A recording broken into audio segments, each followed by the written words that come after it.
I'm a firm believer behavior is a form of communication, especially when it comes to teenagers. And this comes from the developmental disabilities portion of me of doing like positive behavior supports and giving options to help steer it in a positive way rather than focusing on the negative. I like to emphasize, while we need to keep these in mind for providing those supports, it's not a death sentence. And they're at increased risk for continuing different cycles of abuse, poverty, and they're most likely to either be a perpetrator or a victim of domestic violence. So building that resilience starts with more protective and supportive relationships. I saw something in 2014. We had a dramatic change in the juvenile justice system in South Dakota. If I remember correctly, the number was a 71% reduction. There's this larger discussion about incarceration within South Dakota, and I'm curious what you see as effective ways to help divert somebody into a different pathway. From my experience, when it comes to the diversion portion of trying to steer them away from incarceration, the life skills and setting them up to succeed is an important factor. I do feel like a big diversion focus is life skills and creating that sense of independence and control. And this might just be that trust-based relationship intervention, that mentorship, that supportive and protective relationships. There's a lot of abuse that happens whenever there's a power imbalance or when they're being told what they have to do. Giving them some sort of autonomy also helps with that as well. You don't get those opportunities to be able to show that belonging, that competence, that mastery, and so the kid gets frustrated and then shuts off.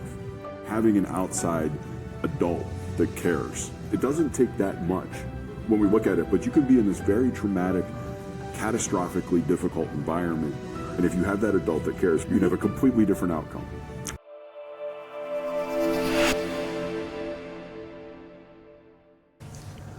Hey, good morning, it's Gary Hudiburgh. I'm here with my friend Gloria, thanks for being here. We're in Aberdeen, South Dakota, and we're talking today about a bunch of different issues. Gloria, do you want to introduce yourself? I am Gloria Hudson. I am the executive director of the Fifth Circuit CASA program, but I met Gary at the Sutton Leadership Institute, and you're actually one of the first people that I met. When I walked, the first people I met. And I was a little intimidated because you're so extroverted, and I was walking in, I'm like the most introverted person. You came up and like shook my hand, but we really connected over the idea of teaching life skills to teenagers and working with at-risk youth, and my experience with New Beginnings Center and what you were doing with Soda Sodak. So here we are. Well, and you came to join us at Soda Sodak one day, and you had a phenomenal presentation. It's available online. Yeah. You've got a really good overview of sort of like life and how to look at it and how to work with it, which is very powerful. Yeah, I'm sorry, I'm just thinking about those turkeys. Like now that Those turkeys were awesome. I drove by them on the way in. Really? Yeah. You should have brought one. Next time. We put together a list of questions, just being able to be prepared for the discussion to talk a little bit about foster care. And I'd love to hear a little bit about what CASA does and what that work involves, and just being able to understand, so people can understand. Because I remember seeing CASA, and I like that Spanish for house. Yeah. And that was the extent of my understanding of what CASA does. Yeah, so there is a CASA program now in all of the court districts in South Dakota. There's national CASA that kind of oversees all the CASA programs throughout the United States. However, each state is ran differently. Okay. Our state is a state-administered nonprofit. So we have the CASA Commission, which is through UJS. It has people like Christy Fegan. Do you know who that is? I do. Okay, so she's part of the CASA Commission. Really? Sarah Kelly is like my direct contact and has kind of mentored me. They provide state funds that were awarded through legislative sessions, but also we give presentations. Right now we give presentations twice a year. I think some of the older programs just do it once a year unless they're requesting special funds. And then each of the court districts are their own nonprofit.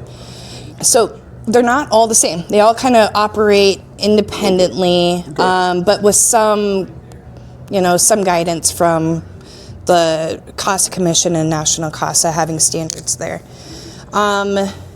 Anyway, so when a kid enters DSS care, and whether they go to any type of foster care, right, or whether it be an actual foster home or with what's called a kinship or a fictive kinship, which would be a family member or a family friend, they can be assigned a CASA. Our program can be assigned.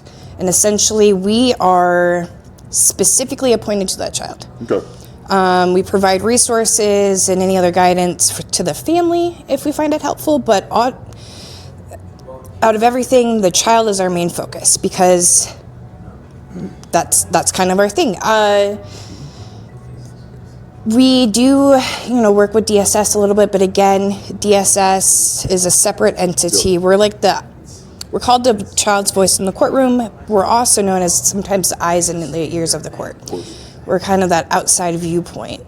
We'll work with foster homes and kind of see how they're doing, seeing how they're transitioning and stuff. But again, any child that enters the system, they're prone to more abuse, and that can happen in a foster home.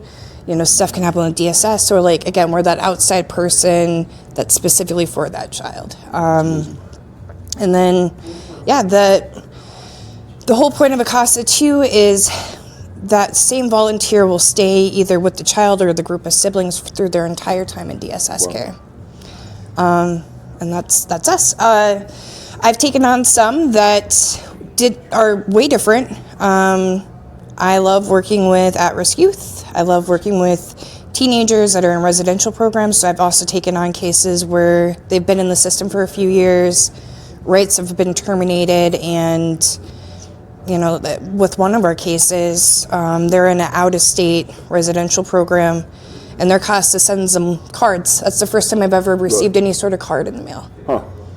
And they're about to age out of the system. So it's there's different ways a CASA will impact it. Right. Okay. But anyway, sorry, that was a very long-winded answer. Amazing. But thank you very much for the work you do, because it makes such a difference. Because, I want to repeat back to make sure I understand correctly. So when we talk about if a youth is charged with a crime, or if a youth is a victim of a crime, or if maybe their parents might be involved with something that might be involving the criminal justice system, is that where you come in? So we only get involved when DSS, when there's an abuse and neglect case. Understood. And when they enter in DSS care.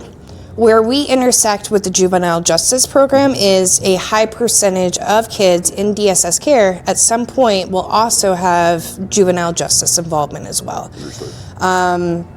So that's kind of where we come in. I like to actively play a role in the diversion type efforts, Of course. especially with previously being at New Beginnings Center, which that was DOC and DSS kids. Okay. But with our work, I would like to say too, so far with the program being implemented, that CASA has almost been part of that diversion with, again, residential program being assigned to CASA. They have someone to call and talk to and receive mail from. That can really impact a person's sense of humanity and change outcomes. So, yeah. I was thinking about there's this concept of adverse childhood experiences. They're called ACEs scores. And with a child with an ACEs score, one of the things that I keep reading about, and it sounds like exactly what you're doing, is that having an outside adult that cares. And it really doesn't take that much when we look at it, but you can be in this very traumatic, catastrophically difficult environment, and if you have that adult that cares, which is exactly what you're doing, you can have a completely different outcome. Yeah, actually, I just gave a presentation on this exact same topic for the chamber, on changing outcomes with protective relationships and supportive relationships. It's one of my favorite topics because I also like to emphasize, while we need to keep these in mind for providing those supports, it's not a death sentence. And they're at increased risk for continuing different cycles of abuse, poverty. If they're part of a DV situation, then they're most likely to either be a perpetrator or a victim of domestic violence. There's a lot of stuff there. But also, look at me and you can also have a high ACE score and that be led to changing systems and advocating for the vulnerable. So I feel like building that resilience starts with more protective and supportive relationships. Yeah, absolutely. Yeah. It's powerful because I think about the frustration in my life about what I experienced for so long and being able to change. I mean, that's why I always enjoy meeting with you because Gloria is somebody that's changing the trajectory for so many of our young people. And I always think about like what I needed when I was a kid and didn't get. And it becomes that really strong mission because, I mean, you put extraordinary hours into this. This is an extraordinary commitment. There's an opportunity for fundraising and being able to support CASA because the reality is that this isn't the type of thing that can keep going on forever unless there's sufficient funding, sufficient support.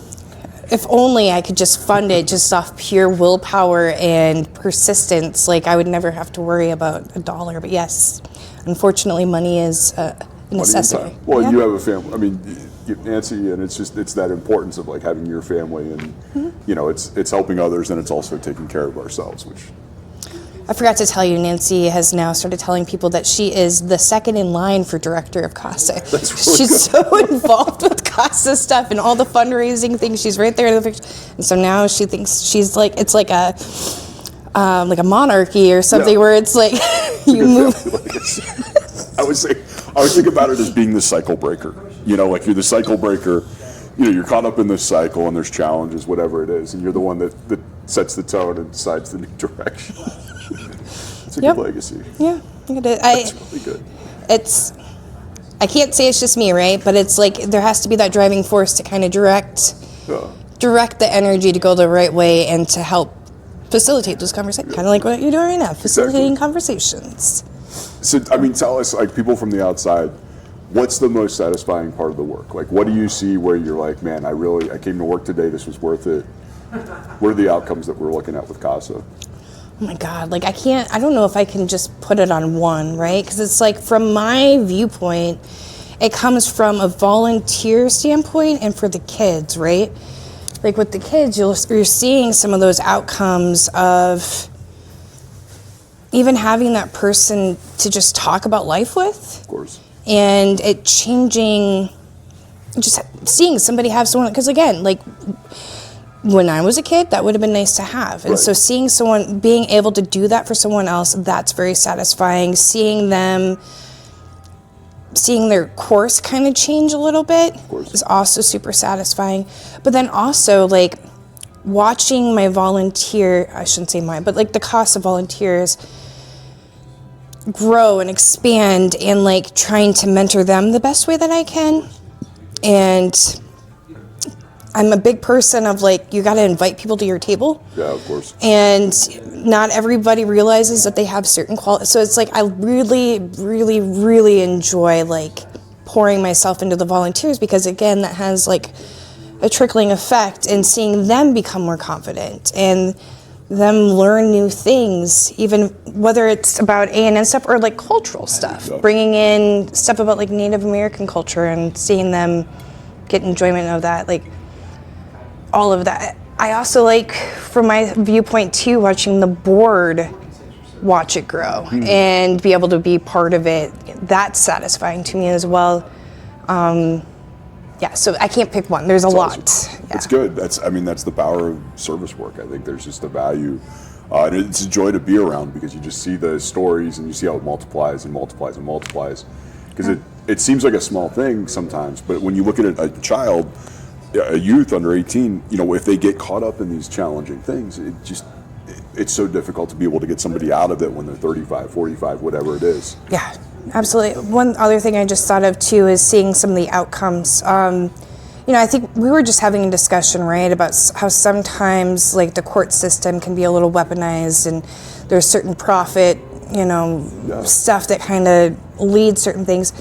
I will say one thing, like, it's gotten to the point now where I've attended what should have been some trials and some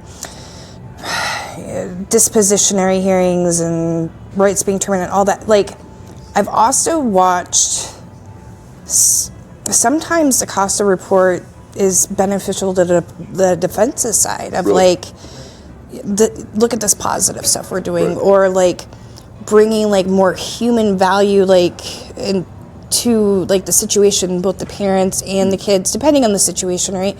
And like affecting some of those outcomes where it's like, I saw one case where it was set for terminating parental rights, and they decided to go with a guardianship instead to give that person a chance to get clean without completely losing their rights. And some other ones, you know, it resulted in a guardianship where they're not just in the foster care system. So that I'm seeing some of the outcomes. That's awesome. So thank you for that work. Yeah. It's really powerful. I have a couple of specific questions. Yes. And I know, you know, when we talk about discussion, you know, one of the areas within South Dakota that we have tremendous opportunity for growth is within our tribal communities. And so right now South Dakota, the number I have is 1,709 children in foster care, 70% of them being Native American, 7 times their share of the child population. How's the Fifth Circuit CASA addressing this disparity in its first year back online?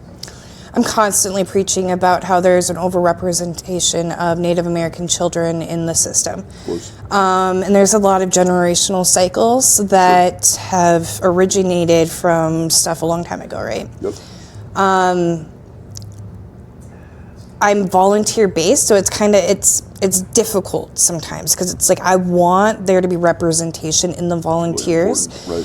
And that is the most authentic advocacy that can be offered to a child with tribal enrollment or without, you know, if they don't qualify for tribal enrollment, they're still Native American. But that's super important to me. But it's also at the same time, like I can't produce those volunteers. Like I can try to make those relationships and try to enter into those spaces to invite them to the table. Yeah, of course. On the other aspect, I've put a focus on creating that cultural training as part of in-service and initial training to understand. We also, when we're assessing a new family, we go by what's called the minimum sufficient level of care. And that is to account for different socioeconomic statuses and different cultural stuff that can impact like how they're going to parent and stuff, so that it, you know, so we're not using our own bias or what we would do. Right. To, you know, try to determine if their parenting is good enough or something. Like, we try to take that out and account for cultural differences and stuff, and also advocate if we feel like there's any prejudice or anything. But that's something I'm definitely working on. Is I want there to be accurate representation and advocacy for that. I think it's really important, not just for the kids, but also the parents, if they're trying to see you know, someone that comes from their same background and culture and, you know, has had some of the same challenges, to try to, you know, mentor or provide it's a work in progress. Yeah, absolutely. So it's such a powerful thing, because last week I went and visited Ocheti Sakowee Community Academy. And this is a program that started out as, I think it was just kindergarten. Now it's K through 3. And it's Mary Bowman from Sutton Leadership. Oh, Mary, yeah. Who runs it. And it's fun because, I mean, Eddie's there, her husband, Bree, her daughter. And it's such a powerful space because it gives positive representation for tribal members. Because it's very difficult, because if you're taken from your family and you're not around people that are like you, that don't have that similar, it becomes this really severe trauma. And I've got friends that, you know, people have adopted kids with good intent, and there ends up being a lot of pain over a lifetime because of that. And so it's really, I think sometimes talking about the challenge is the first part. It's like if we can accurately identify where the challenges are, and then be able to grow those listening groups to be able to understand more about what's going on. Yes, absolutely. One thing that I think about too is there's a lot of erasure in the Native American culture. I remember, so like we have the Indian education program here, and then we also have another Native American cultural center. I'm trying to remember the name of it off the top of my head right now, but you know, a lot of what they talk about is losing like their language. Losing cultural practices, and they even offer some support groups at the cultural center too. That's all important too, because again, like they need to maintain that part of themselves if they choose to. They need to have that opportunity. Of course. And so again, even that's, I guess, another thing that I've been starting those conversations of like, how do I, if I don't have Native American volunteers, how do I provide opportunity to better advocate. And one of those things was like there's family night at that center, and then there's some other resources. There's like beading classes and stuff as well. So keeping that in mind of like trying to give those resources. Yeah, we need because we need strong tribal communities within South Dakota. At the end of the day, it's really Absolutely. all of us being able to work together to be able to find solutions, to be able to have that. So it's powerful. Thank you. Yeah. Of course. Just looking at some of the data, and there was one piece, and I don't have the question written out on it, but I saw something in 2014. We had a dramatic change in the juvenile justice system in South Dakota. And I was curious if you could speak a little bit about that, because if I remember correctly, the number was a 71% reduction. And I don't know if it was in cases or if it's looking at other diversionary programs, but it was an interesting, and I don't know if you were involved with it at that time, but just if you've heard anything, because there's this larger discussion about incarceration within South Dakota. And Sure. you know, as a state, we probably tops the nation, top of the world for a number of people incarcerated per capita. And so when we look at solutions to be able to help address those issues, I'm curious what you see as effective, maybe if there's things that you heard about from 2014, but what you see as effective ways to help divert somebody into a different pathway. Sure. I was not in this field or even in the state in 2014. I was working developmental disabilities at that point and behavioral health in a different state. So I can't speak on that. But when it comes to diverting away from incarceration, I will say that there's more of an emphasis of that now than there was when I was younger. Okay. You think back in the day when I was younger, my siblings were in like Plankington and some other institutions that are now shut down. I don't know if you've ever heard of some of those, but with like the forced exercise, and somebody ended up dying. Even when I was in some boot camps and some different programs when I was younger, the mindset was way different then than it is now. I mean, you think back to like when I was a kid, I mean, they felt like a way to treat your ADHD was to put you in a boot camp and make you comply. And then you get really good at masking or fighting the system, and then also having an ODD diagnosis as well. But there's definitely a change in that, because even like at New Beginning Center, right, like we use trust-based relationship intervention. I had a heavy focus on life skills, and that's where I'll lead with that is when it comes to diversion away from, because I've seen it with some of my siblings. You spend all your, most of your teenage years incarcerated in a residential program or in some type of other facility. That transfers over, and you're used to not having to control your environment because it's controlled for you. Of course. And there's already several barriers for DSS kids when it comes to obtaining a driver's license or when it comes to getting jobs. Of course.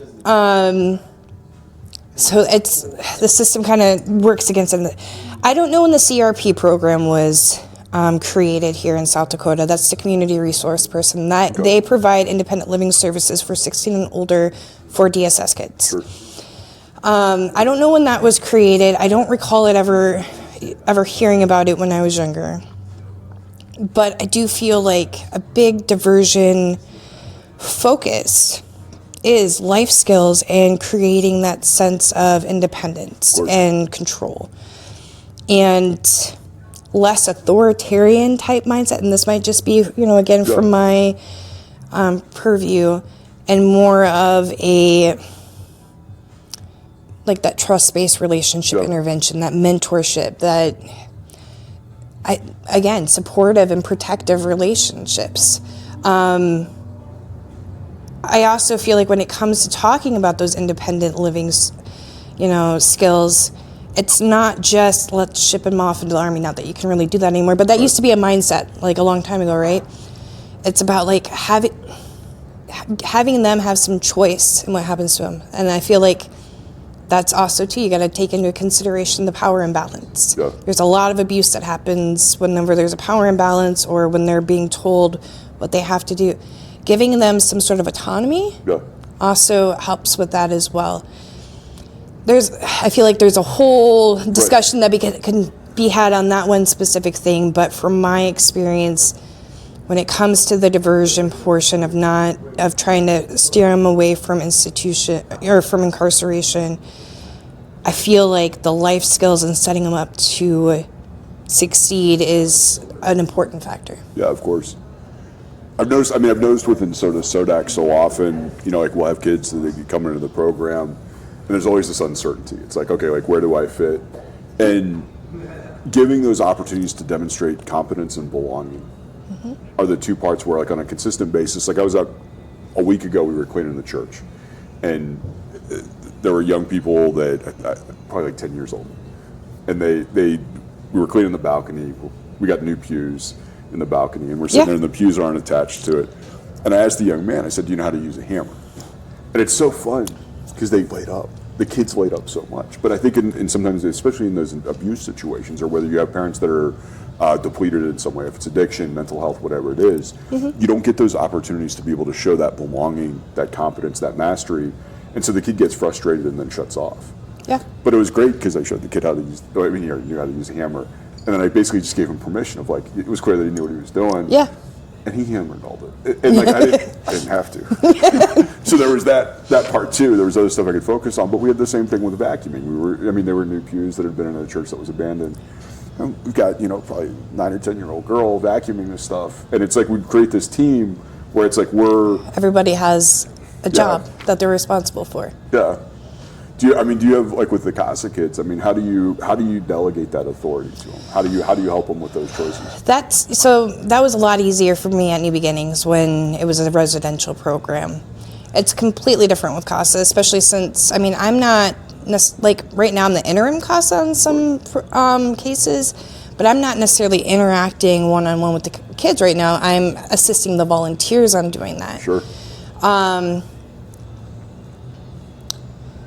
And that's kind of like a complicated question because they're all different, living environments and stuff, right? And so, like, the foster parent or the family member has kind of control over that. But what we try to, for instance, a case that I'm the interim CASA on, you see it all the time with teenagers, difficulty adjusting, maybe some acting out. I'm a firm believer behavior is a form of communication, especially when it comes to teenagers. Well, actually, kids in general, not just teenagers, because you see it in toddlers too. And so I always kind of draw from, and this comes from the developmental disabilities portion of me of doing, like, positive behavior supports and giving options and that kind of stuff to help steer it in a positive way rather than focusing on the negative.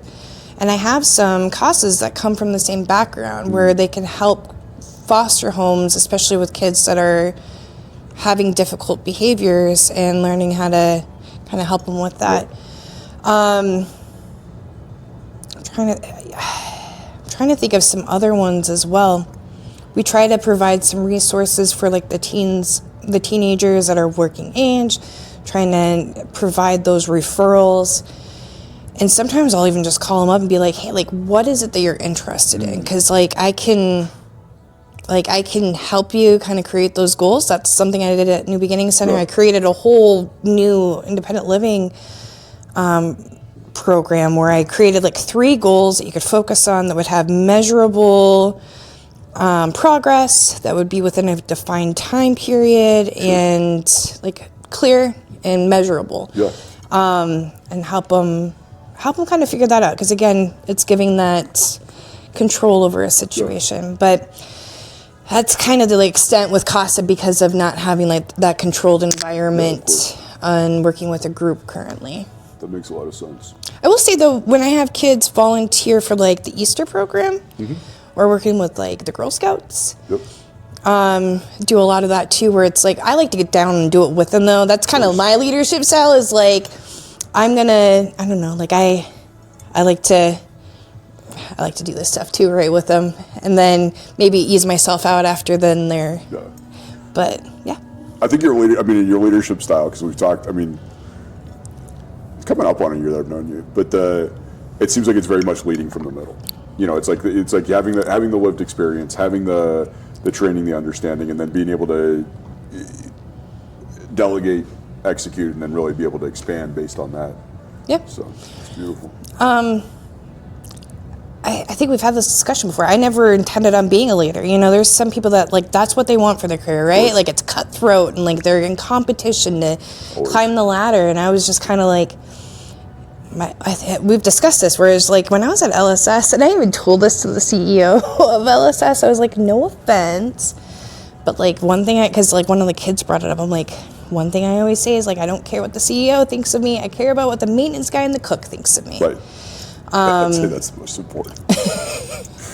And she's like, no, I get it. It's like, you know what? Okay, cool. Maybe you're not that bad. But I mean, like, that was the thing is, like, I started leading, well, one, when I had the opportunity, because I didn't know that I had the skills that I have. Right. And two, because the team needed it. And I knew I was the right person for that. I don't know if I ever told you this, or I just had to write out a thing I got nominated for top 4 under 40 here and everything. So I had to fill out a thing, and there was this one question that said, what's the best piece of career advice? I don't know if you, so let me tell you this story before we move on. I'm completely squirreling from the question. So I wrote on this question, I'm like, well, before I became program director at New Beginnings Center, like I was the only front office person there for a while. So there was no director, associate director, no case managers. It was me and the vice president of program operations. And I held down the fort while she was gone because she lived over by Spearfish. And we've been making changes, and I believe at one point we had moved someone up to associate director. But I was fine being the administrative supervisor. Like, I got to hang out with the cook and the maintenance guy. Right. One day, she comes to my office and she's like, so what's the consensus? And I misheard her. She's like, and I thought she said, what's everyone sent?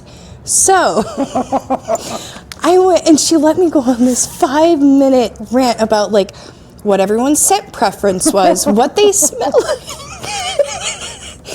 Or what I thought their smell should be like based on their personality traits. And when I finished that up, she's like, I asked what the consensus is, but that's extremely helpful. And then, like, she made a comment. She's like, you know, if you were ever interested in applying for the program director position, I think you'd be pretty great at it. That's awesome.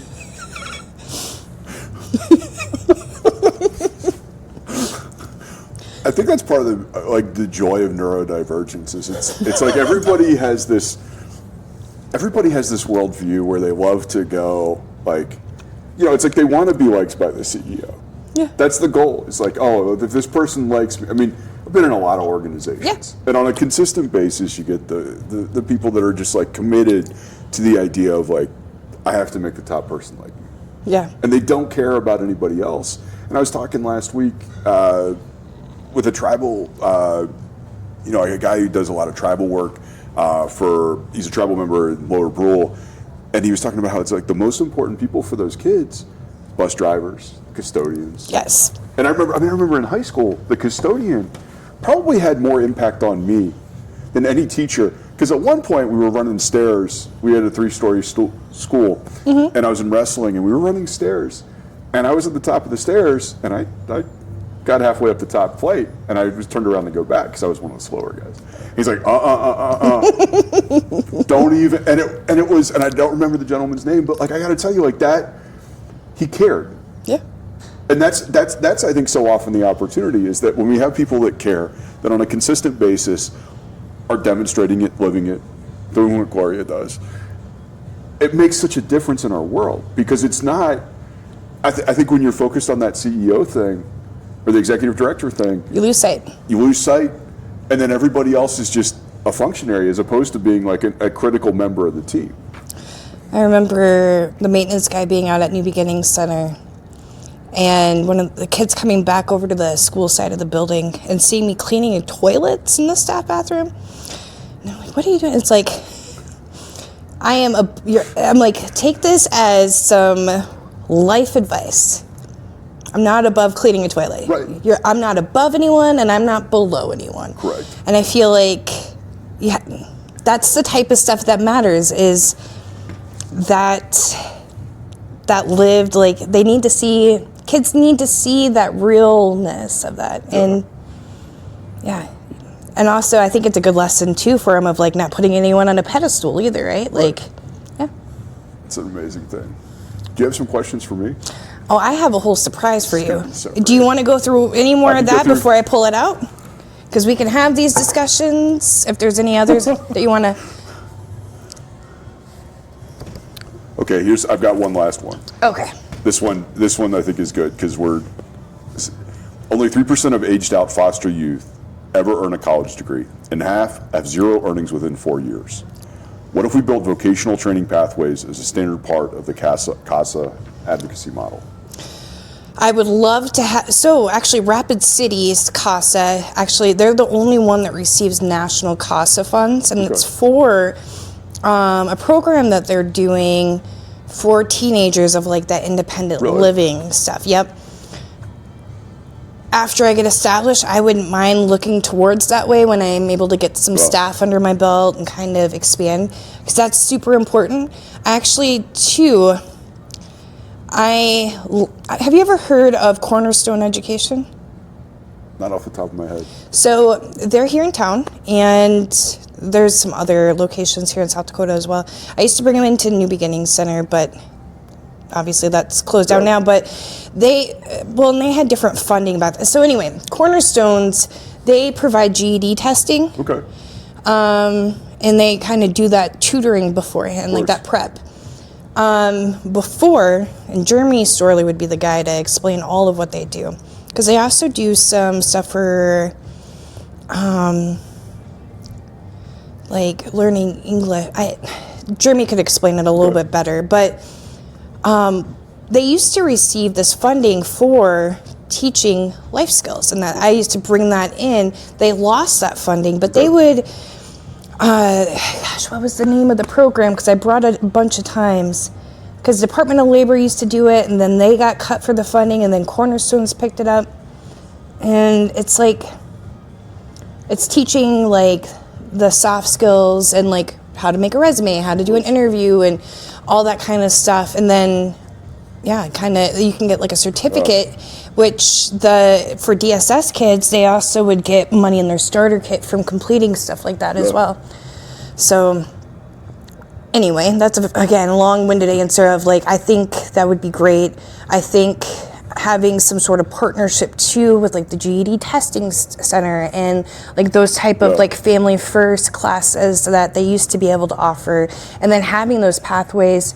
And then, I don't know if this is still a thing. I know at one point it might have been, there used to be, like, if a kid decided to go to, like, a vocational school, there would be some assistance with that. So, and I think something like that, I don't know enough about that to speak on it, but that would be also really good of like being able to transition.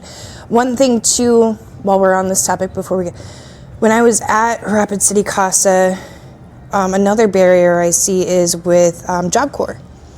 So I was speaking with the person from there. One barrier is when COVID hit, so they used to have a part of the building where, like if someone had a child, they would be able to live on that dorm or whatever. Of course.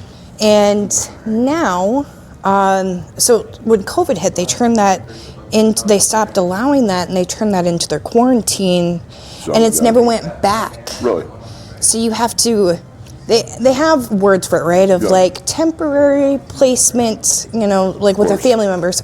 But I mean, you can't take your child with you. Those are the populations that would benefit the most from things like Job Corps, is being able to keep a family together. I just thought of that. That's a barrier that I was really upset with, because at New Beginnings Center, like we had a lot of teenage parents come through, and a lot of DSS kids have, like they're behind on credits or whatever, and so it's like trying to get them to where like that kind of stuff would be beneficial instead of them just being like, oh, I'm a parent now, dropping out, I can't catch up. So anyway, that was. I almost think sometimes about community-based vocational education, because like that's real. I mean, that is one of the areas that I'm focused on right now. Yeah, it's just having that consistent curiosity about how because I've been to that job. That place is so beautiful. Like, I don't know if you've been there. I have not, no. It's out in it's in Nemo, South Dakota, and it's up in the Black Hills. Yeah. And it's such a beautiful environment. Steve Chambers is one of the instructors there for carpentry. Okay. And it's such a neat. It's a good program. It's a good program. It's just like the accessibility part. Like that was kind of like. That's helpful to know. I didn't know that. Yeah, they came to because CASA had him there as an in-service, and I was kind of like, that needs to go back.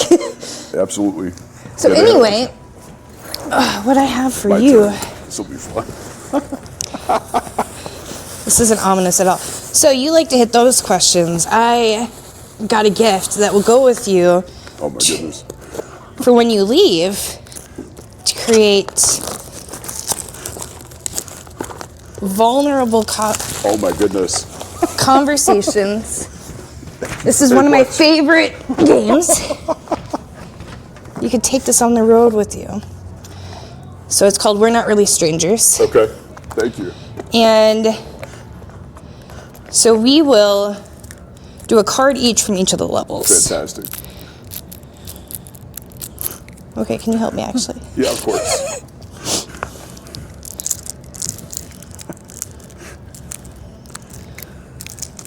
Oh, there we go.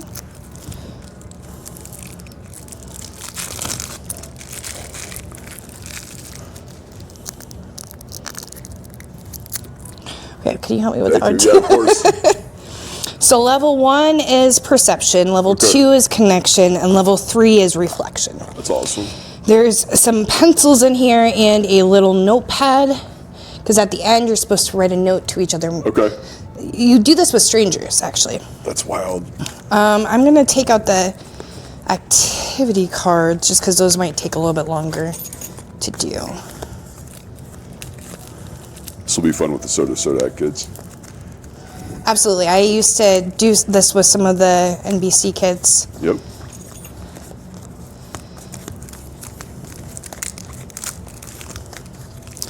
Okay. So we'll start with level 1. Okay. That's level 2. All right. So draw a card. Draw a card. Okay. Read it. Do I seem like a cat or a dog person? Dog. Yeah. How about you? Dog. Yeah. Unless it's a hairless cat. My daughter's very angry about that. Oh, really? She's like, I don't want a hairless cat. I want my cat to have fur. I don't like the cat hair. I swear cats have this like way to heal people, like the purring and like the way they respond. I do like that, but it's just I don't know. I'm allergic to them, so I think I may be too, because it's like it gets all in your hair. Yes. I don't know. All right. What about me is most strange or unfamiliar to you? That's an interesting question.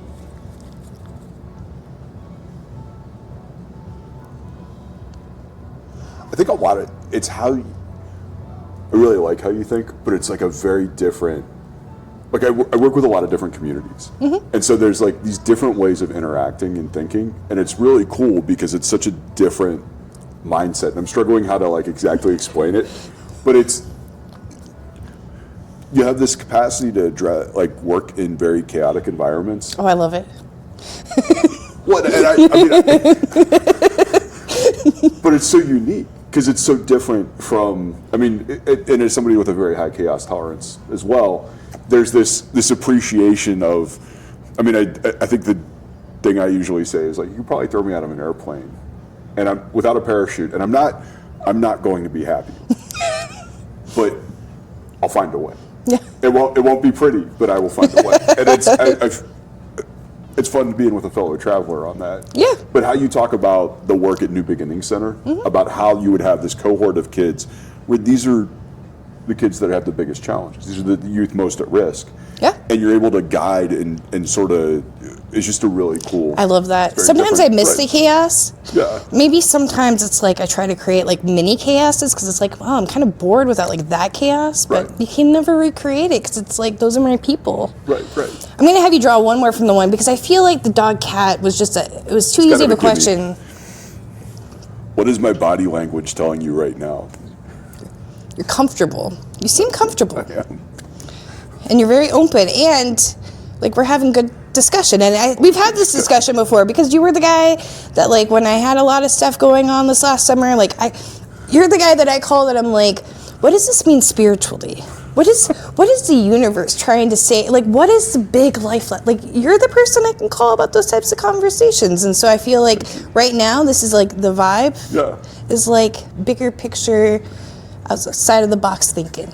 Well, it's an honor. I mean, I have to say, I'm really grateful that you called me for that, because it's such that's an honor, because I mean, you have tremendous respect for, and then being able to get that, have those questions and those discussions are what really, I think, bind us as a community. Oh, absolutely. I find you have a lot of knowledge about things that I do not, and you approach topics where it's like you're accepting of other people and like where they're at on their belief system, or like where, you know, like you accept people where they are, how they are. Yeah, of course. And so it's like, I feel like I can ask you questions of like, what's your viewpoint on this, without it being like a, you know what I mean, like turning into something that's uncomfortable, but it's more of like those conversations where it's like, yeah, like we have some similar thought processes, but there's, you know, some different perspectives, different life experiences, where it's like, it's nice to have that outside of you, or like that access to knowledge that like I don't have. I always think of it as fellow travelers. It's like, because I learn a lot from you all the time, and it's just like we have this pathway where we both strengthen one another. Yeah, absolutely. So it's fun. All right, level 2, connection. Level 2. Have you ever told somebody I love you but didn't mean it? If so, why? Ooh. That's a provocative question. Ooh. I feel like I could go on a rant about this, because it's like, I feel like I'm a pretty authentic person, right? And I feel like when I say I love somebody, I feel it in that moment. Of course. But I also am like especially after some of the stuff this last year, it's like I'm constant introspection of like, what is love? Was that really love? Or is that familiar patterns? Is it chemistry, or is it connection? Is it, you know, like love is like this, I'm a hopeless like romantic when it comes to like that type of love, right? So it's like love is eternal, and so it's like if like something goes away, then it's not. So anyway, point of the matter is like, have I said it in the past and felt like I meant it at the time, and then looking back knowing that that's not love, that I have a tendency with, like, I think we've talked about like limerence. Yes, that's exactly what I was thinking about just now. And like, was it that where it's like after it's like, that was kind of embarrassing, you know? But I don't think I've ever said it and not meant it at the time, because I feel like just love in general, like I have a love inside of me for like most people at varying levels. What about you?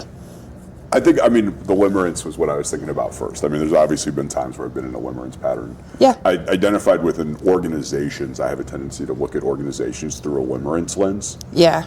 And that really was very humbling when I realized that, because I'd had this series, because I'd kind of shut off anything from a romantic standpoint, but I view it now as agape love. Is like the goal is to show the world that I love the world and the people within it, not necessarily through the lens of, you know, following patterns that I grew up with. And so looking at that as like the most powerful way to show love. But it is, you know, it was a philosophy major. Yeah. And Jean-Paul Sartre had this whole thing about the mauvaise foi, or bad faith. And it's like, you know, like talking about like, you know, two romantic partners, and the one leaves their hand in the other's hand for 1 second longer. And that was like the core essence of what, and it's so interesting, because like we all kind of know, but it's like, what words and concepts do you put to it? And I always enjoy that. Oh, sorry, now I'm thinking about that. That's an interesting,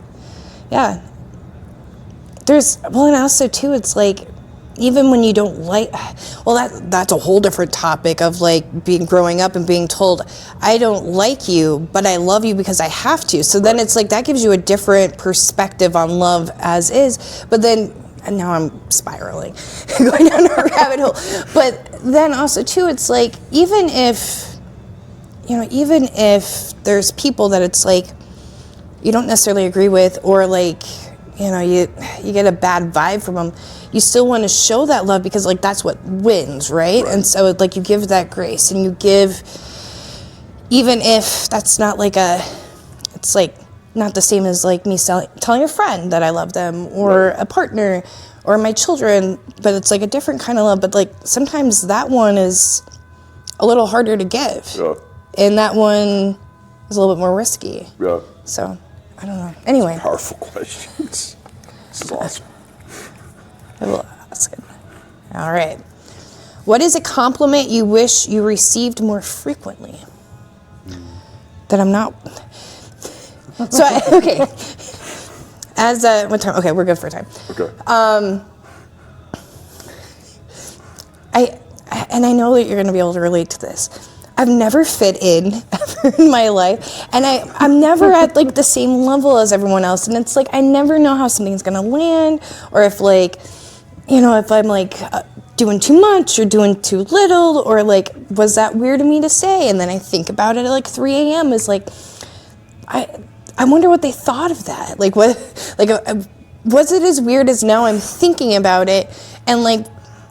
And like the social interactions part, and just anyway, it would just sometimes a compliment that I wish I received more is like, wow, you're like really normal, like you're definitely fitting in, or you like belong here, like that's such a so anyway.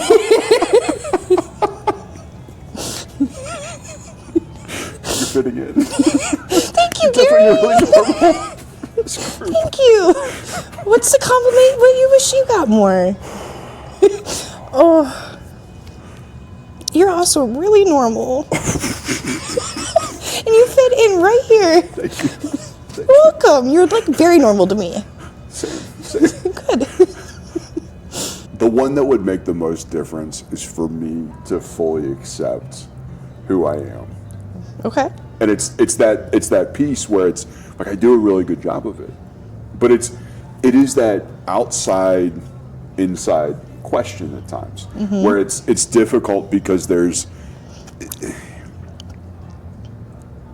you know, we talk about complex PTSD, we talk about neurodivergence, we talk about all these elements, and there's still times where internally I'm like, I want to be normal. Yeah, and then you're trying to be normal, and you make it weird. Well, it's not even in the cards. I mean, it's so amusing to me because it's like I was raised in a really challenging environment. Yeah. But there were things that we had that no one else had. And so there's this constant tension of, well, I had all this privilege and I had all this, but then also had these adverse experiences. Yeah. And so there's this interesting duality of, you know, who am I and what am I doing? I mean, for my faith journey, that's really helped. For my, like, the leadership where, because I always view it as like, I just have to create what I needed. Like, I will never get, like, I can go to talk to people and be like, hey, I would like this. Yeah. I've never, ever had that happen. It is only through constant, repetitive, and it's such a strength, but it also at times it's very wearying. I think that we both are one of those people that like we seek out connection over a lot of other stuff, and like those deep conversations, like to me those are really benefit. It is draining to me being in social situations where it's like pleasantries or trying to figure out the social cues or like trying to find someone I know or like to fit in, not really knowing people on a deeper level or like having those thought-provoking. I feel like we're on the same page when it comes to really seeking connection. I would even go as far as I feel like I yearn, like throughout my whole life, I feel like I yearn for connection and deeper understanding of stuff. So yeah, I agree that like this type of stuff, I'm gonna be feeling good for a couple of days of like just connecting with somebody. Exactly. You know, honestly, I think I could probably say the same for me as far as, what was it? What would be the perfect gift? Honestly, I don't really like gifts. Like, I don't like tangible gifts. I don't know. Not that I don't appreciate them. It's just, I don't know. It's not the most important thing to me. And as much as like I appreciate like acts of service and stuff, again, like I feel uncomfortable with somebody like putting themselves out. I like to be the one to do this stuff and pour into people's cups. I would say definitely like connection and conversation is like the biggest gift. Because also too, I feel like we've had this discussion of like sometimes finding it difficult to be present because so many different things. I mean, constantly thinking like 5 days, 5 months ahead and planning and strategize. Sometimes it's nice to be in the now.